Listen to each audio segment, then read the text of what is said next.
And we have 3 over here. Okay. Cheer up. It'll be okay. You 3, do you know him? Your professor. Do you know him? Okay. All right. Yeah, this isn't biased at all. It's okay. You taught them, they'll be good. The first question, it says atheist question, 1 minute. So, I mean, you can take a little bit longer, but try to keep it to 1 minute. A question rather than a statement if you could. So, atheist number 1, ask your question, please. Atheist number 1 is wearing a white hoodie and blue jeans. Do you want to...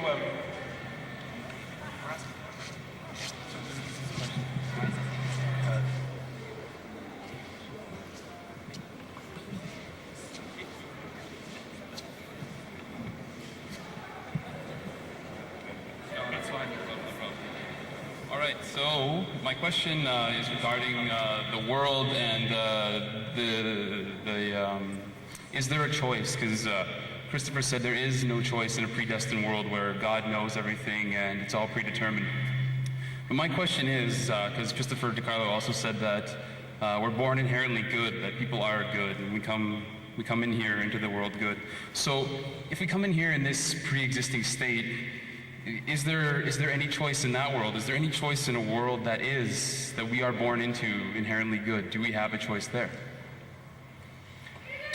Did you hear the question okay? Yeah? Okay. You got the question? Yeah. So I'm to respond. Is there any... You have 1 minute to answer, and then Joe will respond for 1 minute. 1 minute. And the question, as I'm to understand, is there any inherent good? Oh, is there any choice? Oh, I see. Yes. Right. Yeah, sure. I mean, there's certainly the illusion of choice. I don't know if we ultimately are so determined that we can't even choose the type of clothes we want to wear because there are so many causal factors influencing us. In terms of normative choice, how I should behave towards others, I would say there's only choice insofar as my brain is working properly. And if it's not, I can do all kinds of nasty things, and no God, nowhere is going to fix what's going on in my brain. So it really comes down to neural processes. Yeah.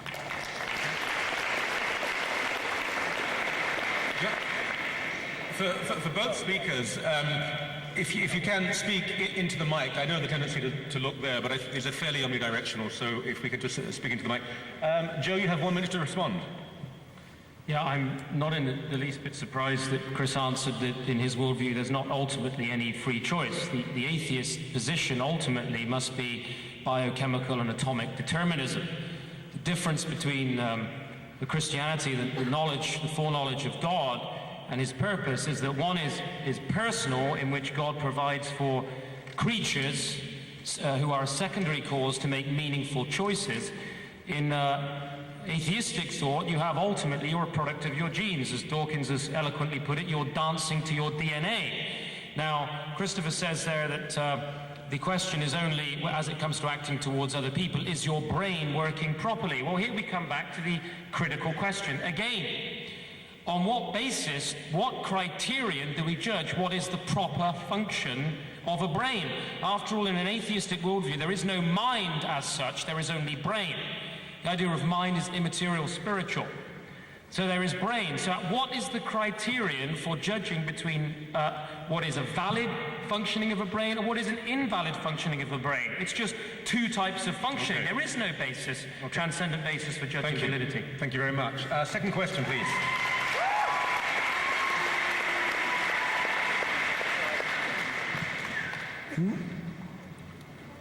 Okay, this is my question.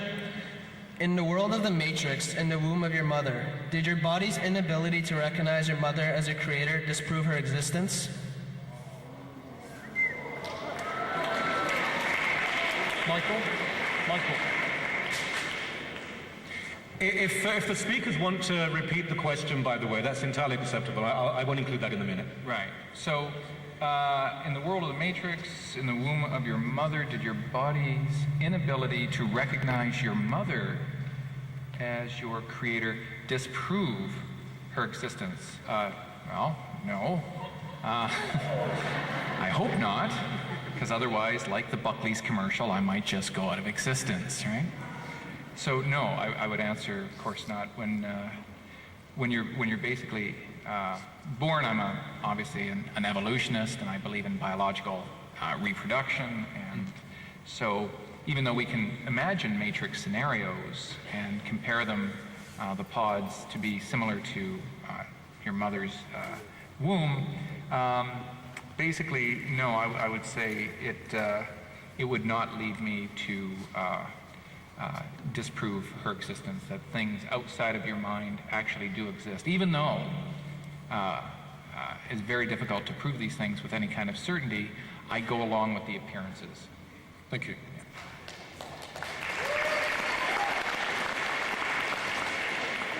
Michael, I didn't fully hear the question. I'm so sorry. Yeah.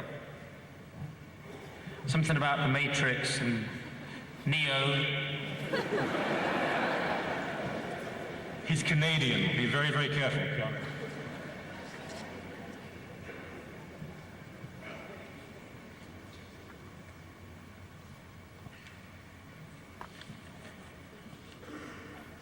It's getting very tense, isn't it?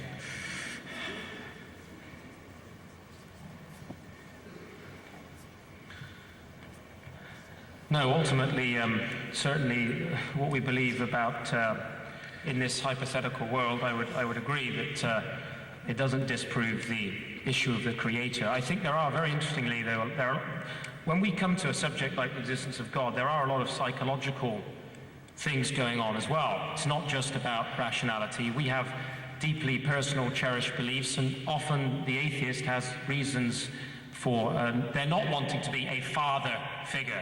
It's interesting, the historian John Coster did a study of famous atheists and their difficult or non-existent relationship with their fathers. In fact, Nietzsche, Freud, Huxley, Darwin, Ingersoll, Hitler all had what he described as atheist syndrome. Huxley and Freud, he said, were son victims, revealing their symptoms by railing against Christianity. Huxley himself called his hate crib biting. So certainly there are psychological reasons why we might want to, and emotional reasons why we might want to deny the existence of God as our creator. It isn't simply an issue of rationality. Okay. Third question, please.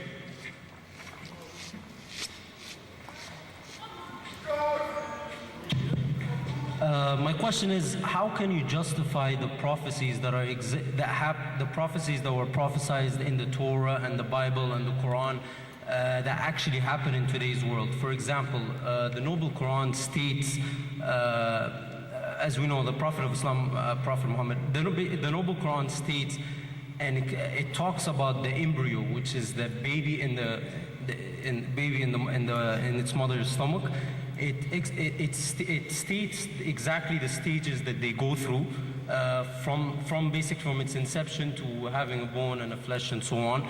How could a man 1,400 years ago know of the concept of the embryo when they didn't have any science? And today there are universities. Okay, I think the question was clear. Well, to answer that, basically, what was this, 1,400 years ago? 1,400, yeah. How long? 1,400. 4,000? 1,000. Yeah, 1,400 years ago.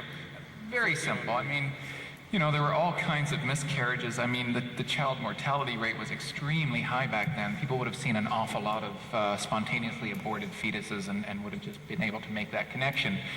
You know, prophecies, I can prophesize about all kinds of stuff. Why aren't we listening to Nostradamus and people like that? I mean, prophecies are so inherently vague.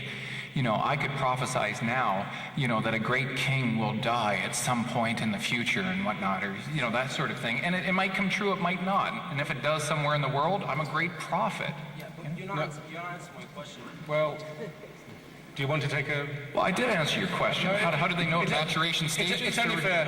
May I just ask, because you're an atheist, are you? See, I'm to the organisers, this is meant to be 3 atheist questions. It's not really fair to Dr. DiCarlo if so. But anyway, thank you for the question. Atheists and non-atheists, you may sit down. Thank you very much.